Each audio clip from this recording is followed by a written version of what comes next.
Well, I still put drop bars on my door. See, at night when I go to bed, I have these bars and I put them on the doors, big bars. This is 10 years in this ceasefire, and I still use drop bars.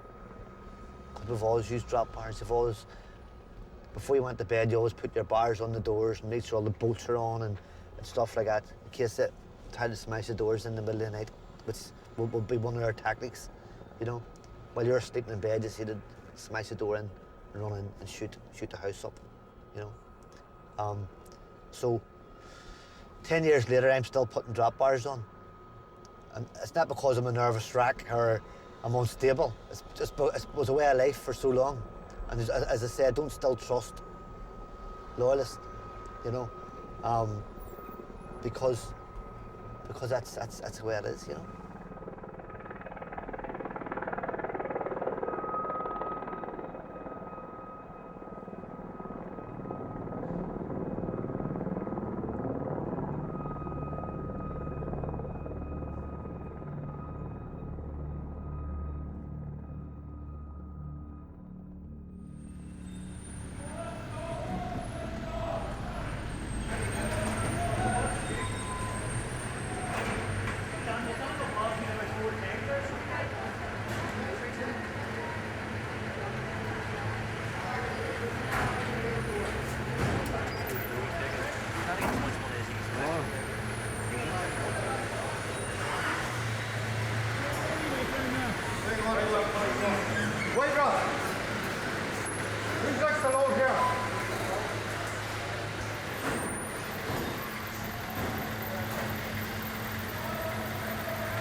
See this guy here crossing the road?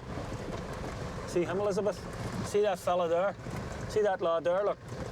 See this man here crossing the road I waved to? Now, his name's Billy Gorman.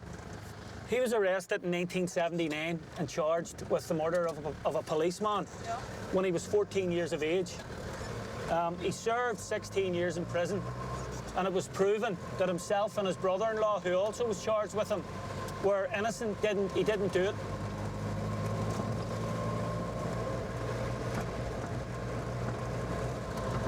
This corner here is a very dangerous corner for black taxi drivers. We've had one driver shot dead and another two wounded at it. One of our drivers, Q McGee, was shot dead here on the 10th of October 1991.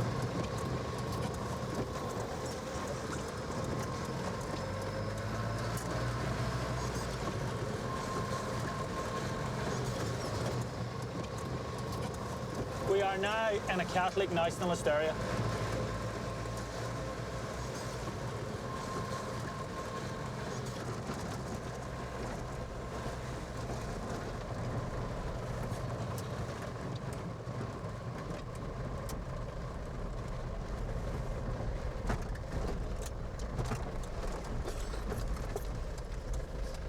Jump in here.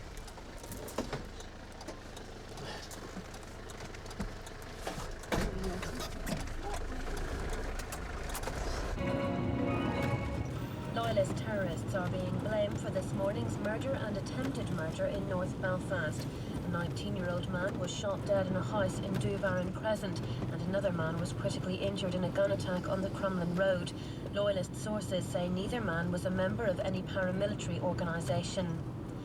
Police have captured an escaped prisoner who'd been on the run for more than a month. Sinn Féin have condemned a sectarian attack on the Catholic Church at Harryville in Ballymena. Paint was thrown over the church and a slogan was daubed on the door. Up to 3 years interest-free credit. Ask for written details. And Windows 2000 also offer a unique 5-star insurance-backed warranty. So for your new... Okay, that's that on that. Cheers. Right, Davey. Shows your choppers. Everything all right, mate?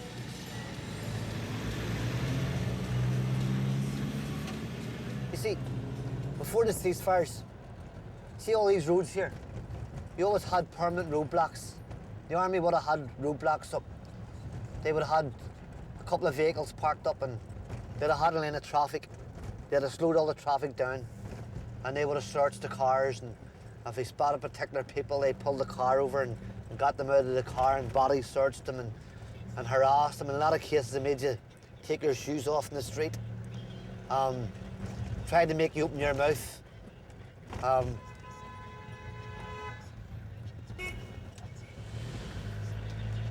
Opened the bonnet and searched around the engine and opened the boot and took all the contents out, searched under the wheel arches.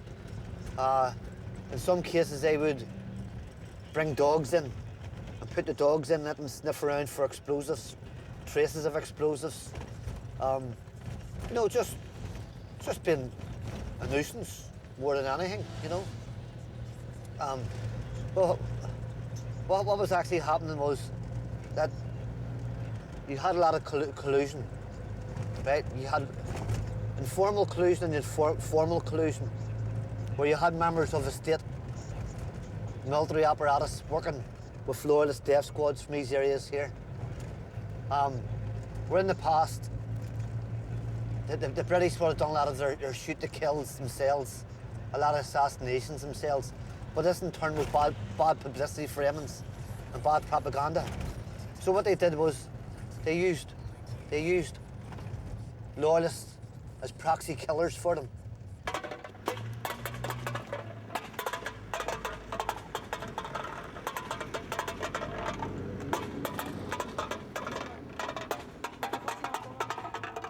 One of my colleagues was shot dead. A man called qu'au was shot dead on the 10th of October 1991. I was close, where I was working with him that night. I was actually behind him when he was shot dead. Another man, Joseph Devlin, his taxi was fired on. Paul Mulvaney's taxi was fired on. A young woman called Patricia Galway was shot in the face in his taxi. Sammy Baker's taxi was fired on. Donny Hughes' taxi was fired at. Michael Canavan's taxi was fired at. This is all in the space of a year and a half. There was also attacks with missiles, bricks, bottles, etc. on the taxis. But most of what you were afraid of was the attacks with gunfire. It was when I'm driving these taxis. If someone tries to stop me wearing a pair of gloves, I drive past them. I don't stop for anybody with a pair of gloves. I never ever pull in behind a vehicle to pick someone up or let someone out. I always drive in front of the vehicle. So I do, so as I can't be boxed in. So that if anything was to happen, I'd be able to get away. It's just conditioning, so it is. It's the way I am. I don't think I'm paranoid. It's just these type of things can, when the conflict was on here, these type of things could have meant the difference in life or death.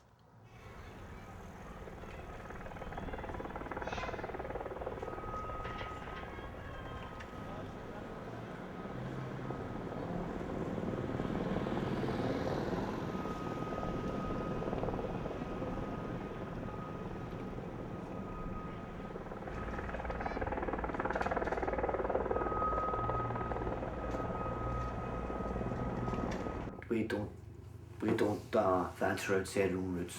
It'd be too dangerous. Because, you know, the politics of the country wouldn't allow it. Where they have their own infrastructures, we have our own infrastructure within our areas, and they don't mingle, except if you go into the city centre of Belfast, you know. But when you come out of the city centre, you go back into your own reservation, so to speak. That's the situation.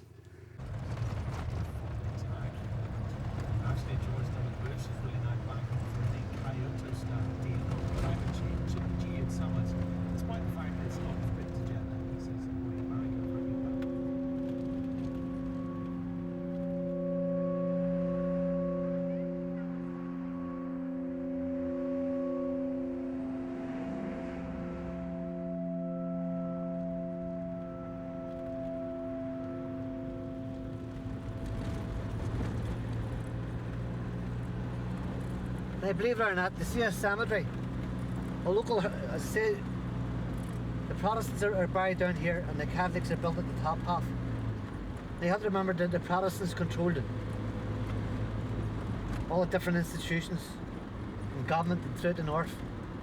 And when they were actually building this here, opening up a cemetery, it was discovered by a local historian that there's a wall built under the ground in the cemetery to separate the Catholics and the Protestants, even in their death.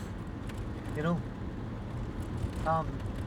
it's an extreme example of apartheid, where even in death the people were separated and made to feel different. You know, we didn't create this problem. You have to remember it. This is our country. We live here and we were born here. And historically our ancestors were all Irish people, and this is where we belong. But what happened was the Unionists, through the British government, had control of the governments here, and political power, economic power, religious power. And Catholics were basically discriminated against in education and housing. You know, just like South Africa or anywhere else where the ruling party exists, a foreign body that exists.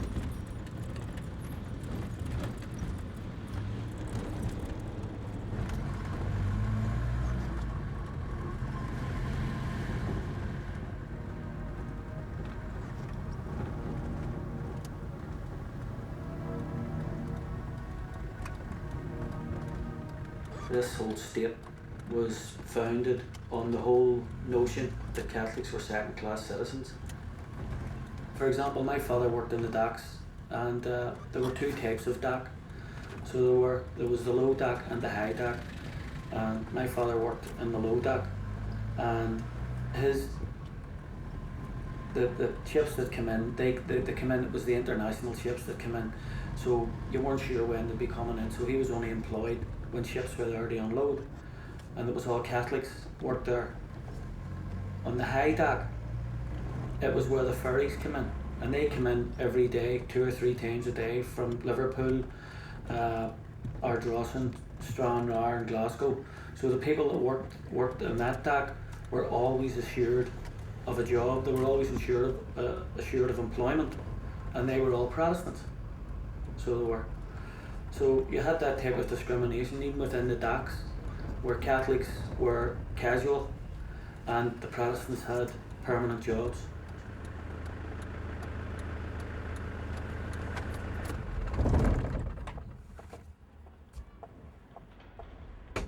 Okay. Right, love.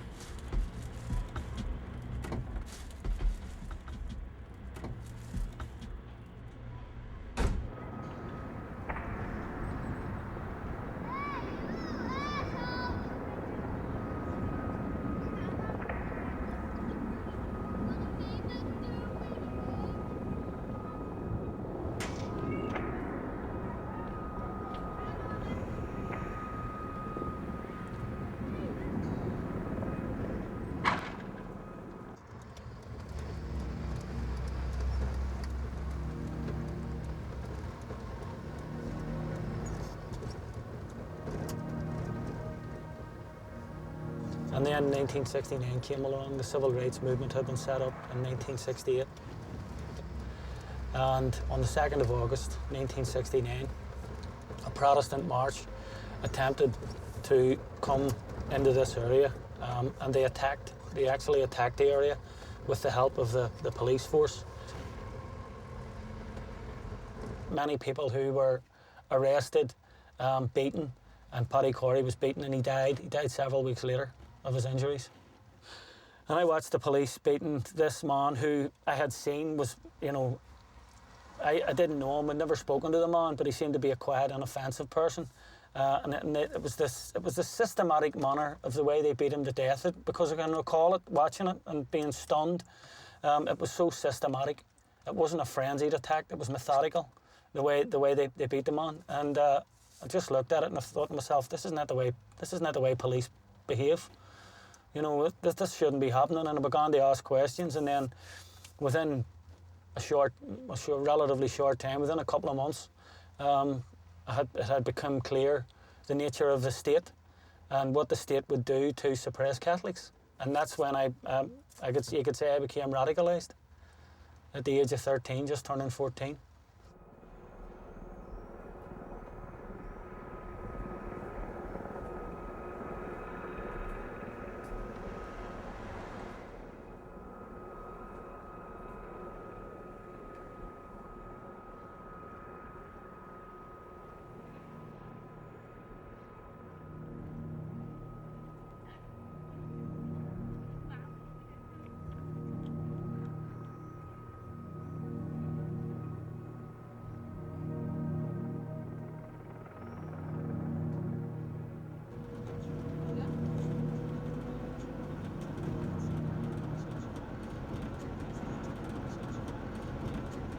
You want off Billy Murphy Rudolph? Yes, please.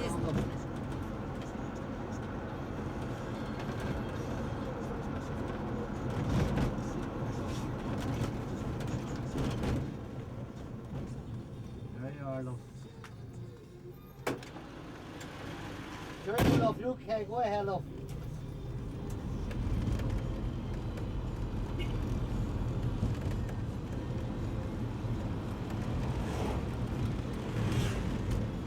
You know, as a young person, things were pretty simplistic, in my opinion, from where I was coming from. You know, I'm Irish, this is Ireland, and our country's been occupied by the British. We don't want them here. They're not going to leave peacefully. You know, so that's where I stood.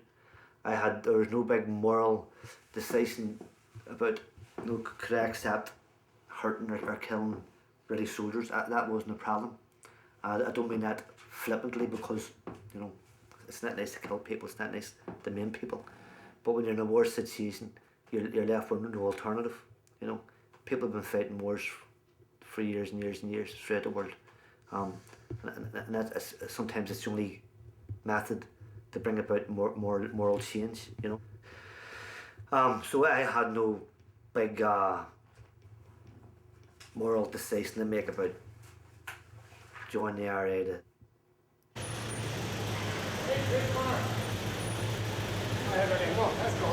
go. Hey, come on.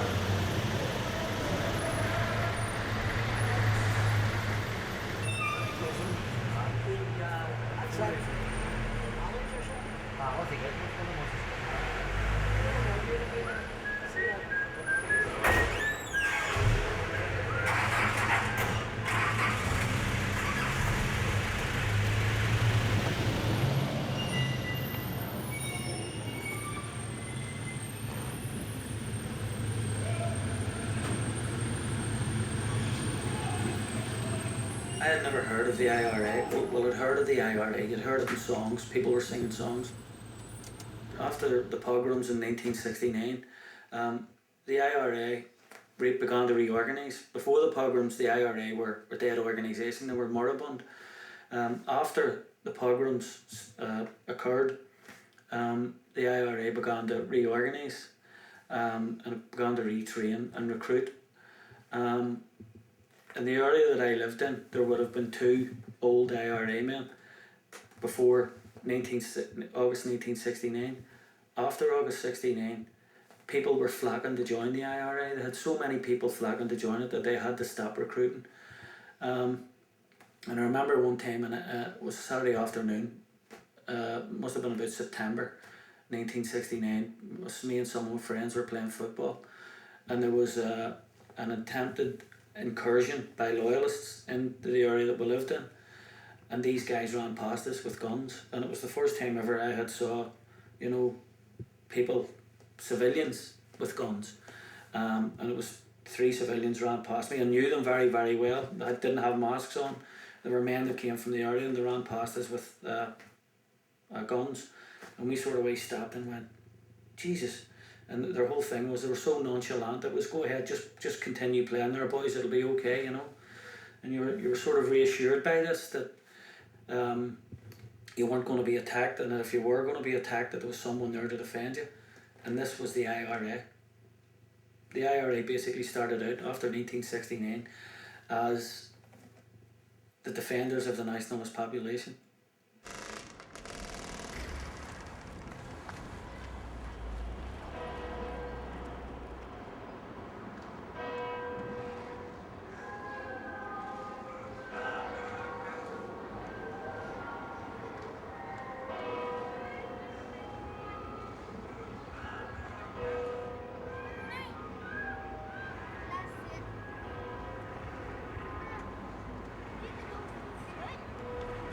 So my father was interned and my brother was interned, and then my other brother was caught in a bombing mission, and then my sister was detained on the word of an army officer who accused her of plotting operations against the soldiers.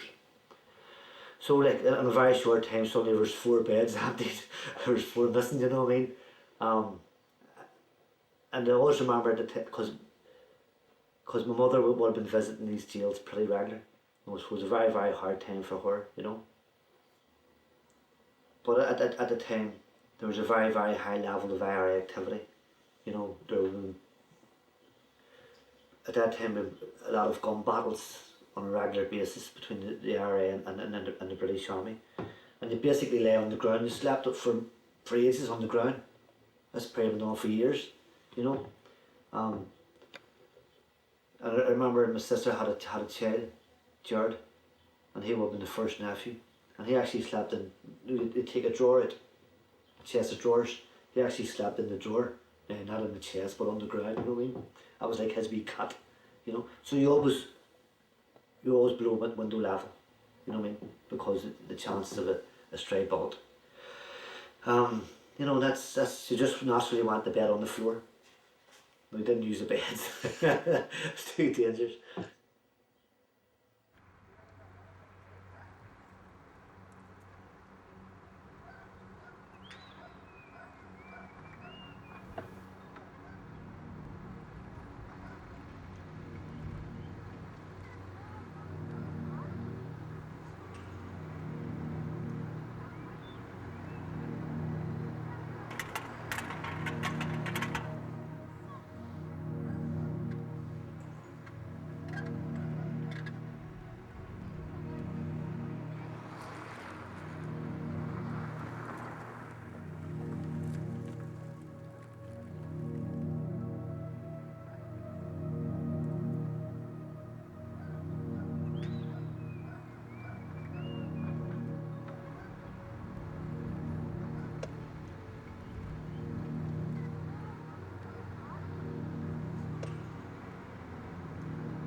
Like I remember the first time I experienced the death was my mate, a friend of mine, his father.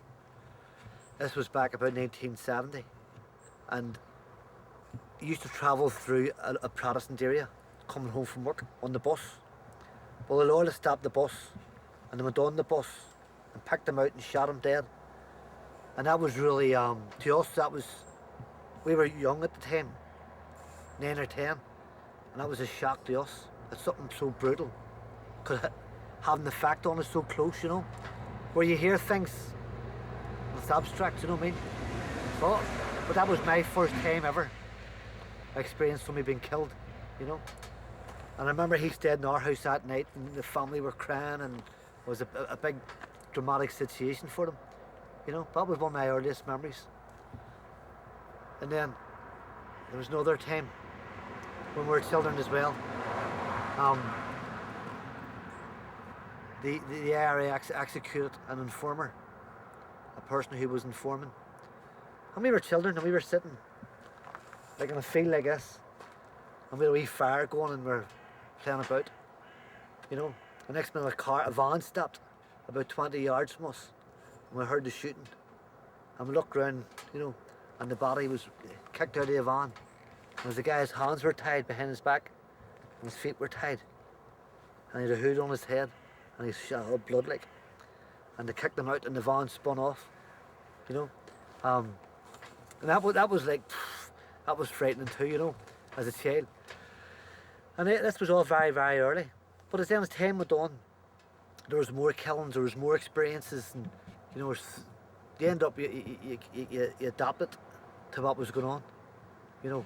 Every hour you listen to turn the news on to see what happened and things like that, you know.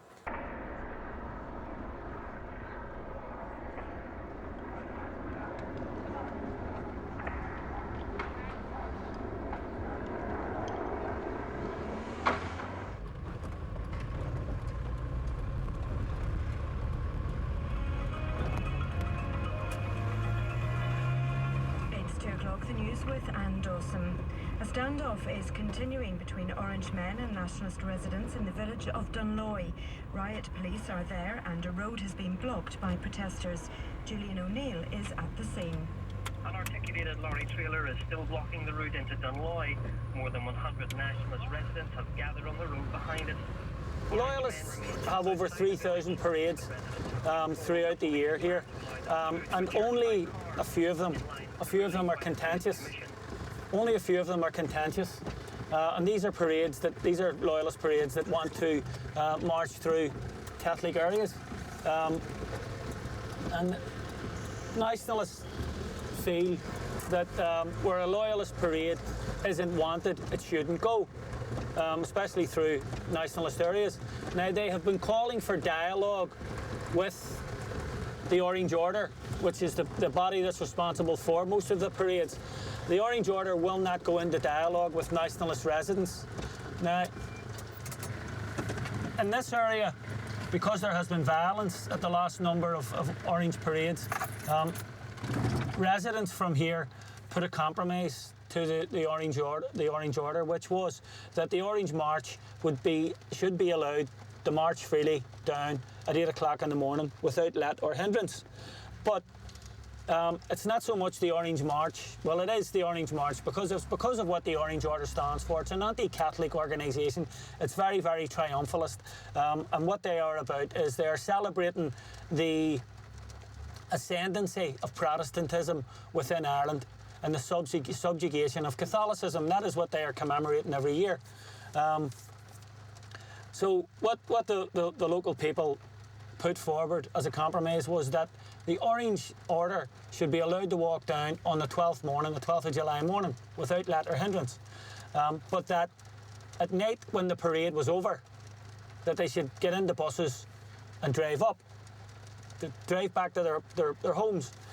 They objected to this. They want to be able to march down and then march back up with what amounts to about 1,000 of their camp followers.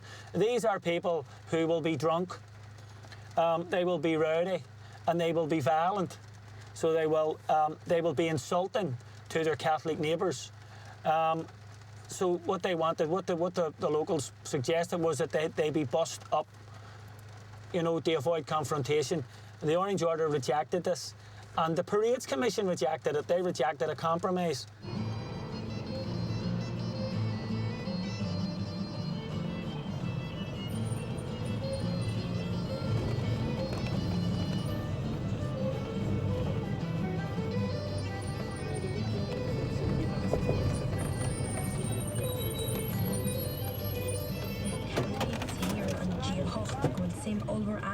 na cuidir fáil den Afra, $2 billion ar fad. Ag deireadh chruinnithe in Glen Eagles in Albany inniu, dúirt Kennedy in G8 go raibh siad take ar chóiréiteach faoi chóirsaí trádáile, faoi chóir leight gon gadidir sef, faoi íocha wathu agus go leidó faoi na fóilúntas feirime.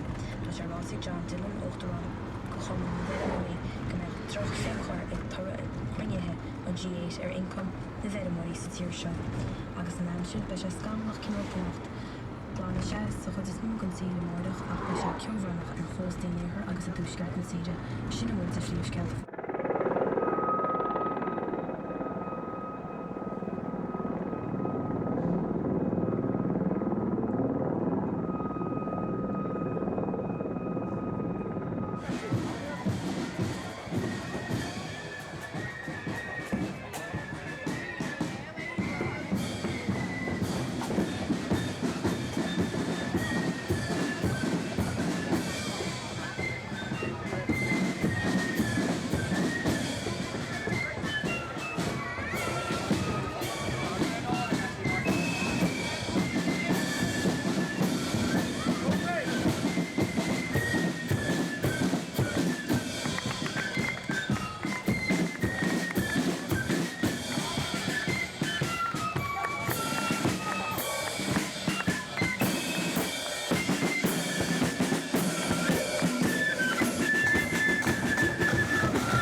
morning.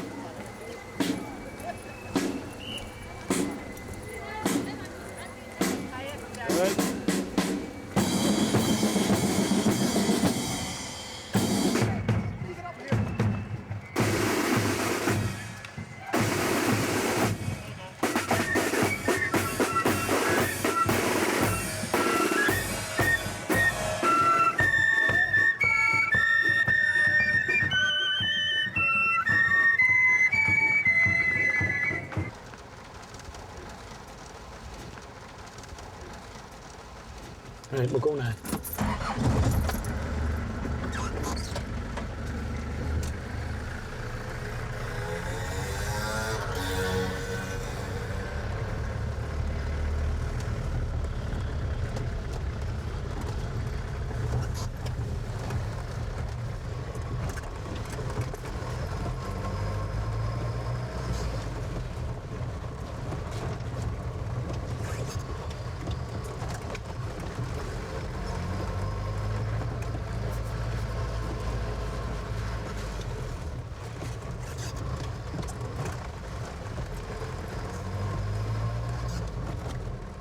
I've been arrested, I think I've been arrested about 50 times, maybe more. I was in Castlereagh, I was in Castlereagh Interrogation Centre more than 20 times, probably about 26, 27 times, and just have been arrested in the street. When you get brought into Castlereagh, you could be held for anything up to 7 days incognito.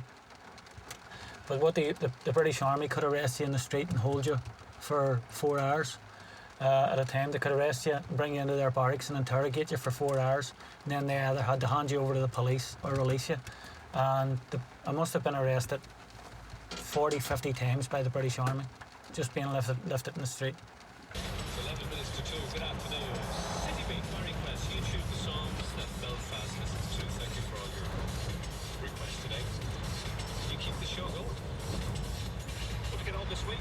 City Beat 96.7 FM and David Lloyd Brackett at Fitness Club. I'll give you a good chance.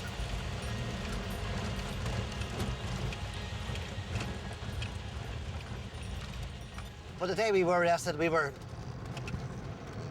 was an ambush on a foot patrol of British soldiers on this here particular road in Andersonstown. And there's a high point on these flats, which would have been back about 300 yards. And the shooting point was from the flats down to where the soldiers were. There was a soldier shot. He was injured. He was shot a number of times.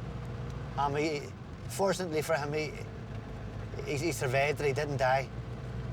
But we were arrested moments afterwards because we weren't quick enough to get away, obviously, right? We were arrested with 2 rifles. We recovered 2 armor lights. Our clothes were full of forensics, gun residue. The weapons were linked to the shooting of a soldier through ballistics test. So scientifically, we were stuffed, you know. See just these shops here? This is where the soldier was standing when he was shot, on the right-hand side. Just over here. We were able to bait the attempted murder on the grounds that, on a technicality. But we were found guilty of the possession of weapons with possession with intent to endanger life. And the 3 of us were sentenced to 18 years in jail. And we were actually quite happy with getting 18 years because we knew that if we had been convicted of the shooting of the soldier, we'd have got 3 life sentences, which the judge told us he would have given us. But we got the 18 years anyway.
we just found out that my wife was pregnant. She was suffering from vertigo. And my daughter had just started nursery school. So I would stay out of the house at night, but I would come into the house about 9 o'clock in the morning, 8:30, 9, because you knew they weren't going to, the raids were generally at about 4 or 5 o'clock in the morning. So I get into the house at approximately 8:45, 8:45. I got into the house, and I was only in the house a couple of minutes when I heard the street being sealed off. And I said to myself, this isn't right. So I looked out the window and I saw the street being sealed halfway up and at the top. So I ran out the back to try and get out the entry, and I heard them coming up the entry. So I did, up and down the entry both ways. So I went back in again, and I was going to go up the stairs into the attic and down through neighbours' houses to drop down behind the cordon. When I was running up the stairs, my young daughter shouted, "Daddy!" And this policeman put a gun through the window and aimed up the stairs at me, and he said, "Come down, open the door, I'll shoot." So I walked down, let them in, and I just knew, I had this feeling, because I was only out of Castlereagh 3 days, I just had this feeling that there's something wrong here. With a level, normally they just come with 2 or 3 vehicles to arrest you. This was full-scale operation. There was maybe 40 or 50 police and soldiers, and I went to myself, there's something wrong here. I was brought into Castlereagh. I was left for about 4 hours. And then I was brought down for interrogation. And as soon as I went in for the interrogation, the police were laughing. They were really, really upbeat. And one of them said to me, "Long runs a fox." And I just looked at him, and he says, "You're going away for a long time, son." And it just became obvious then. They brought the informer in, Christopher Black. He made a statement against me, so he did. I was charged after 7 days. Spent 18 months on remand, and then I was sentenced on the 3rd of August 1983 to life imprisonment. And this man that was arrested was a man called Christopher Black, who I never met in my life. And when he walked into the room to me, I went, "Who is he?" The information he gave on me was totally incorrect. He gave a wrong name, he gave a wrong address. It was obvious that he didn't know me. A policeman actually admitted in court, giving Black my name and address. He actually admitted that we told him who this man was, and Black didn't know him, didn't know who he was, but we told him who he was, and I still got life imprisonment.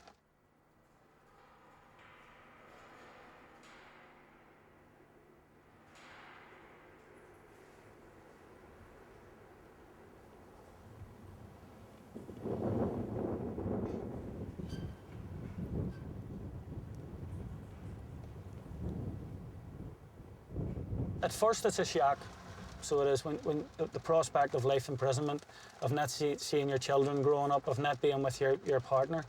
And for about, I would say, a couple of months, it was a real shock, so it was. And then I began to realise, look, you can't live like this. You have to live with, you have to live in the time that you're in, and you have to get real. You can't imagine what's going on outside. You are where you are, and you have to make the best of it.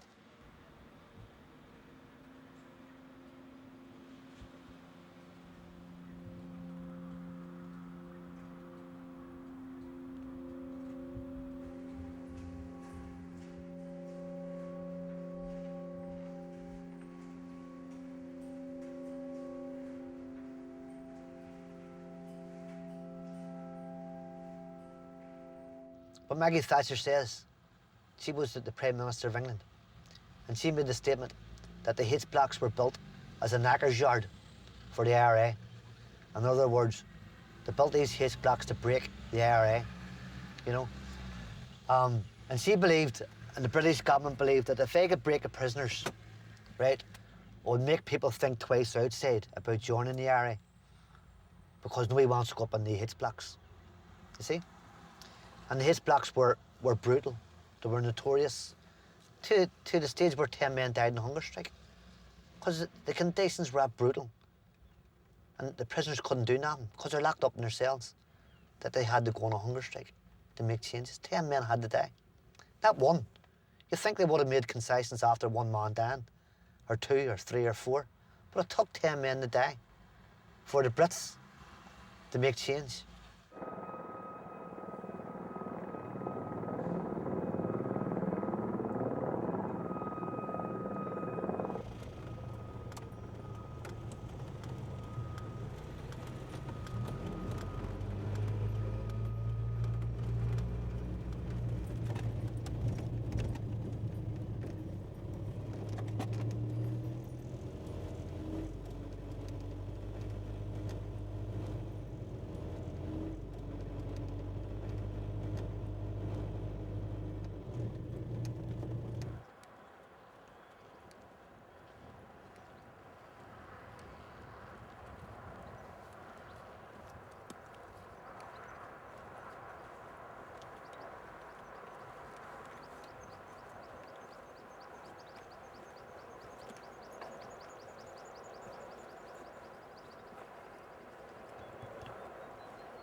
This here's the antrim plot.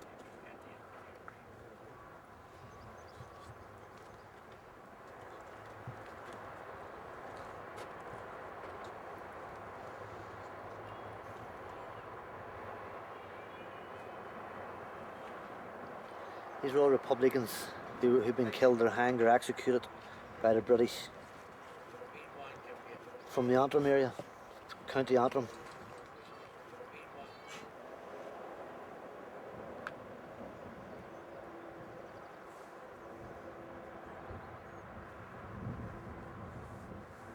If you look at these graves here, look at all them names. These are all people who have fought for Irish freedom. These people would rather be sitting in their houses and sitting with their wives and kids and getting on with their jobs, leading normal lives. You know what I mean? But when people decide to go out and fight, you know, there must be something fundamentally wrong in society.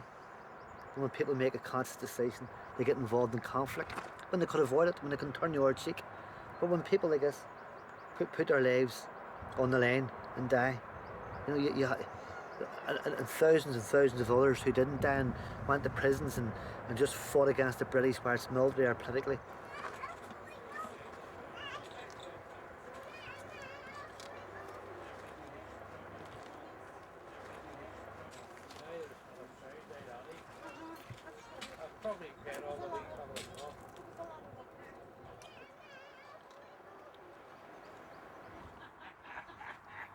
So regarding motivation and capabilities, 10 out of 10, like, you know. You had serious bombings like this at Warren Point, where 18 paratroopers killed in one day. You know, things like that. Locally, all sorts of booby trap shootings, bombings, you name it. You know, very, very busy period. Very, very busy 30 years, you know.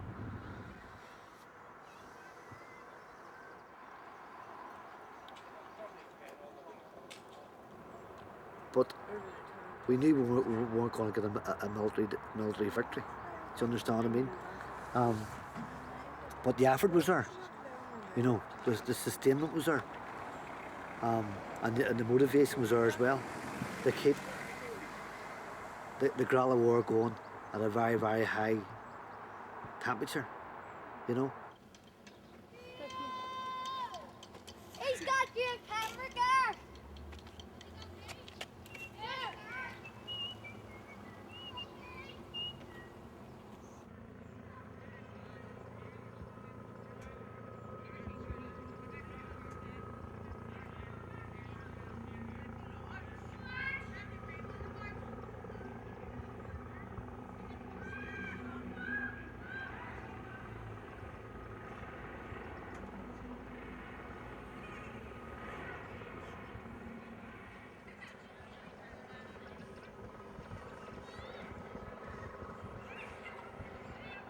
Jev Napoleon in the Blatana, gur Mariach Niner is Khas Gorinye and Mummy London.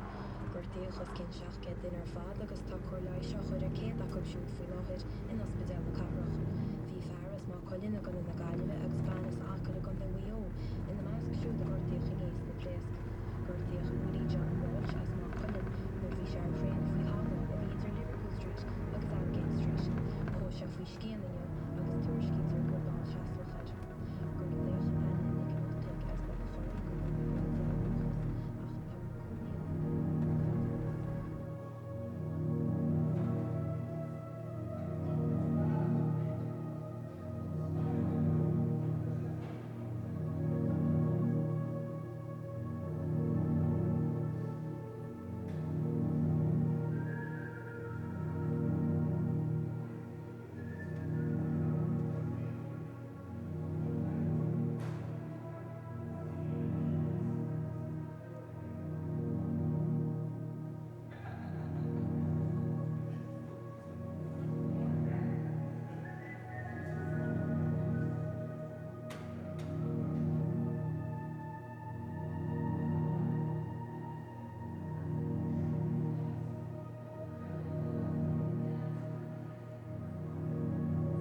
it had devastating effects on my wife. My wife's still coming to terms with what happened to me.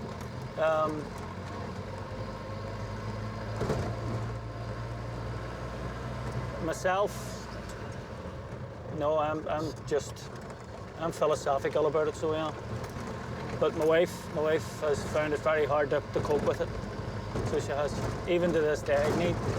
24 years after it happened, my wife still finds it hard to come to terms with what happened to me.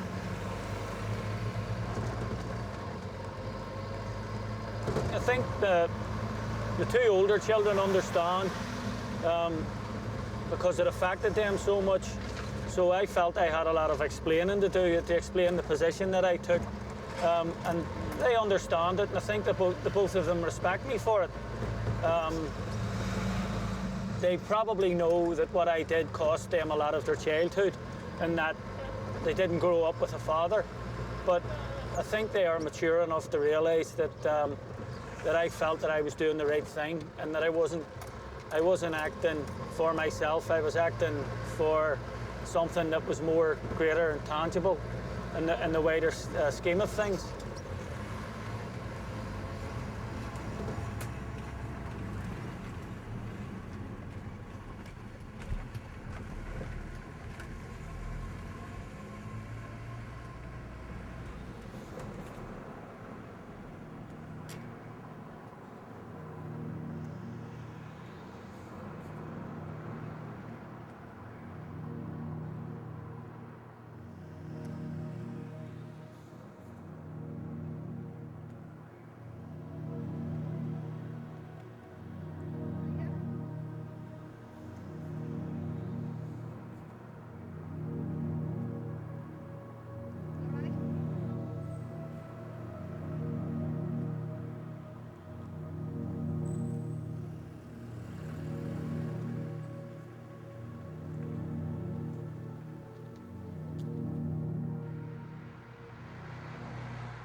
But with the ceasefires came a more public face of the Republican movement, which was more encouraging and more acceptable to Catholics, but to Unionists, very, very hard to accept. That they didn't want to share the same seat with us. They didn't want to share the same tea set with us. You know, and they have to. They have to, because we're not going away. It's change which is happening in this country, you know. And I say that change bounces back, where if you go in the city centre now, you know, the city centre of Belfast, you'll see Catholic kids wearing Irish tops, football tops, Gaelic tops, you know, stuff like that. When I was a kid, you didn't go in the city centre wearing anything identifying you as a Catholic, because the chances of getting beat up by loyalist gangs was very, very serious, you know, and that's a reality. Terence O'Neill back in the 60s was the Prime Minister of this state, the British Prime Minister of this state, and he wanted to make reforms. He's seen the raising of the civil rights marches and the raising of the people, and he says, look, we're going to have to make changes here, we're going to have to make some reforms to the Catholics, give them some reforms, right? And the Unionist state reacted harshly and aggressive to him. He was forced to resign because he just thought about creating reforms for Catholics, never mind implementing them. And he had to leave his seat. He had to leave his country and go back to England.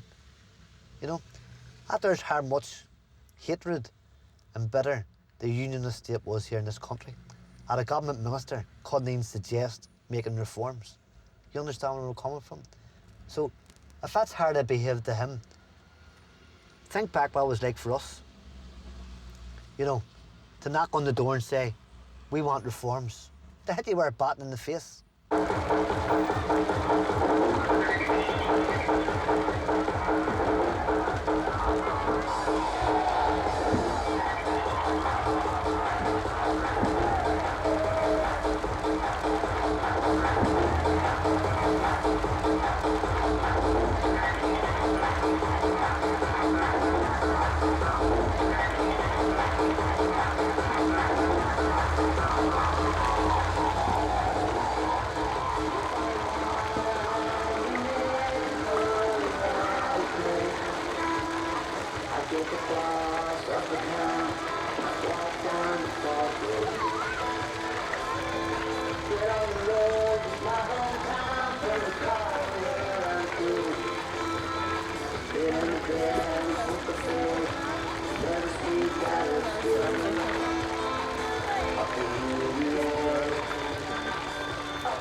Well, I wouldn't do it again.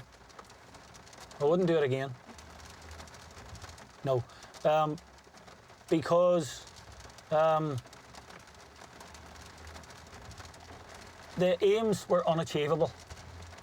I realised that about 1985, 86, that the aims were unachievable, that violence was not going to free Ireland.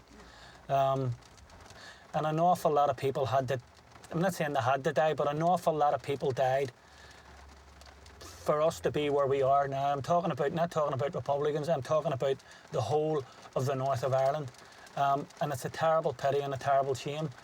And if someone was to ask me, was it all worth it? I would have to say, no. No, that's me looking in hindsight at it. But this is where we are, and this is, we'll have to deal with it. So we do. But I don't think the whole thing was worth it, to be honest with you. Too many people languished in jail for too long. Too many innocent people were killed. And you're no closer to an Irish Republic or an Irish Socialist Republic than you were 30 years ago.